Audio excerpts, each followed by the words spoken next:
El libro de Salmos es una colección de 150 poemas hebreos antiguos, canciones y oraciones provenientes de todos los periodos de la historia de Israel. Muchos de estos poemas están conectados con el rey David, de hecho, 73 de ellos, y él era conocido como poeta y arpista. Pero hay muchos autores diferentes detrás de estos poemas. Tenemos los poemas de Asaf o los de los hijos de Coré. Y algunos proceden de otros líderes de alabanza en el templo. Incluso Salomón y Moisés tienen sus propios poemas y casi un tercio de ellos son anónimos. Ahora, muchos de estos poemas fueron utilizados por los coros que cantaban en el templo de Israel, pero el libro de Salmos en realidad no es un himnario. En algún punto del periodo, después del exilio de Israel en Babilonia, estos poemas antiguos fueron reunidos y acomodados intencionalmente en el libro de Salmos que ahora tenemos. Y este tiene un diseño y un mensaje bastante único, el cual no notarás a menos que lo leas de principio a fin. Ahora, para ver cómo está diseñado el libro de Salmos, lo más útil es, de hecho, empezar por el final. El libro concluye con 5 poemas de adoración al Dios de Israel, y cada uno comienza y termina con la palabra aleluya, que es una orden en hebreo para decirle a un grupo de personas que adoren a Yah, la versión corta del nombre divino Yahweh. Ese es un arreglo de 5 partes realmente bonito, y parece que alguien nos está dando aquí una conclusión para el libro. Así que nos invita a hacer la pregunta, ¿tiene el libro otras señales de diseño intencional?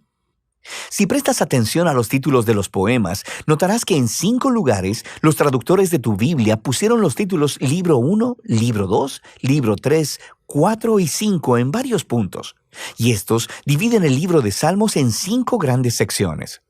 La razón para esto es que los últimos poemas en cada una de estas secciones tienen un final muy similar que luce como una adición editorial.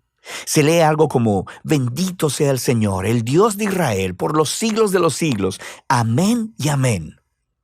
Así que el libro tiene una conclusión y una organización interna en 5 partes principales. Así que lo natural es ir al principio a buscar una introducción. ¿Y qué encontramos? Los Salmos 1 y 2 se separan del libro 1 porque la mayoría de los poemas en el libro 1 están conectados a David, excepto los Salmos 1 y 2 que son anónimos. El Salmo 1 celebra lo bienaventurada que es la persona que medita en la Torá, leyéndola en oración día y noche y que luego la obedece. Ahora, la palabra Torá significa simplemente enseñanza, y de manera más específica se llegó a referir a los 5 libros de Moisés que inician el Antiguo Testamento. Y aquí parece ser que la palabra se utiliza con ambos significados en mente, lo que explica por qué tiene 5 partes. El libro de los Salmos se ofrece como una nueva Torá que enseñará al pueblo de Dios la práctica de la oración durante toda su vida, al mismo tiempo que procuran obedecer los mandamientos de Dios entregados en la primera Torá. El Salmo 2 es una reflexión poética sobre la promesa de Dios al rey David de 2 Samuel capítulo 7, de que un día un rey mesiánico vendría y establecería el reino de Dios sobre el mundo, derrotando la maldad y la rebelión en la nación. El Salmo 2 concluye diciendo que todos aquellos que se refugian en el rey mesiánico serán bienaventurados, precisamente la palabra que se utiliza para iniciar el Salmo 1. Y así, estos 2 poemas juntos nos dicen que el libro de Salmos está diseñado para ser el libro de oración del pueblo de Dios según ellos procuran ser fieles a los mandamientos de la Torá, mientras anhelan y esperan el venidero reino mesiánico. Ahora, con estos 2 temas presentados, podemos empezar a ver cómo los libros más pequeños también han sido diseñados alrededor de estas 2 ideas. Por ejemplo, el libro 1 tiene justo en el centro una colección de poemas, los Salmos del 15 al 24, que inician y concluyen con un llamado a ser fieles al pacto. Y luego, en los Salmos del 16 al 18, encontramos una representación de David como un modelo de esta clase de fidelidad. Así que él clama a Dios para que lo libere y Dios lo enaltece como rey. Ahora, en el grupo de poemas correspondientes, los Salmos del 20 al 23, el David del pasado se ha convertido en una imagen del futuro rey mesiánico, quien también clamará a Dios. Él será librado y le será dado un reino sobre las naciones. Y luego, justo en el centro de esta colección, está un poema, el Salmo 19, dedicado a adorar a Dios por proveer la Torá. Así que aquí lo tenemos, los 2 temas de los Salmos 1 y 2 ligados muy de cerca aquí. El libro 2 abre con dos poemas que están unidos por su esperanza de un regreso al templo en Sion en el futuro. Y esta es una imagen muy asociada con mucha proximidad a la esperanza del reino mesiánico. Luego, el libro 2 cierra con un poema que representa el futuro reino del rey mesiánico sobre toda la nación.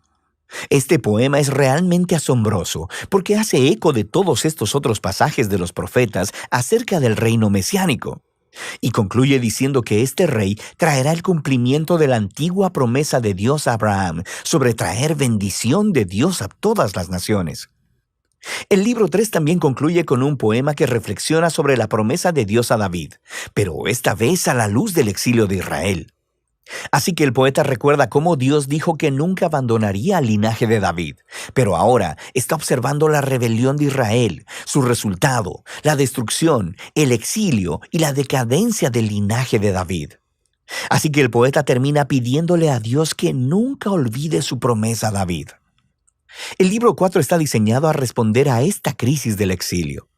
Así que el poema inicial nos regresa a las raíces de Israel con la oración de Moisés, y el autor hace lo que Moisés hizo en el monte Sinaí después del incidente del becerro de oro: clamar al Señor por su misericordia.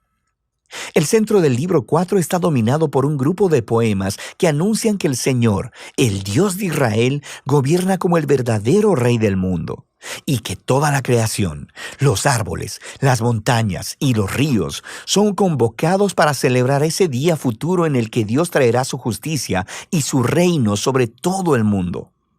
Son convocados para celebrar ese día futuro en el que Dios traerá su justicia y su reino sobre todo el mundo.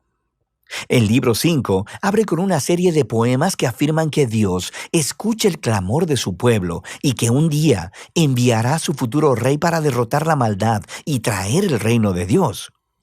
Este libro también contiene dos colecciones más grandes, una llamada Hallel y otra llamada Cánticos Graduales. Cada una de estas colecciones concluye con un poema sobre el futuro reino mesiánico. Y estas dos colecciones, al unísono, sostienen la esperanza de una acción futura, similar al Éxodo, en el que Dios redimirá a su pueblo.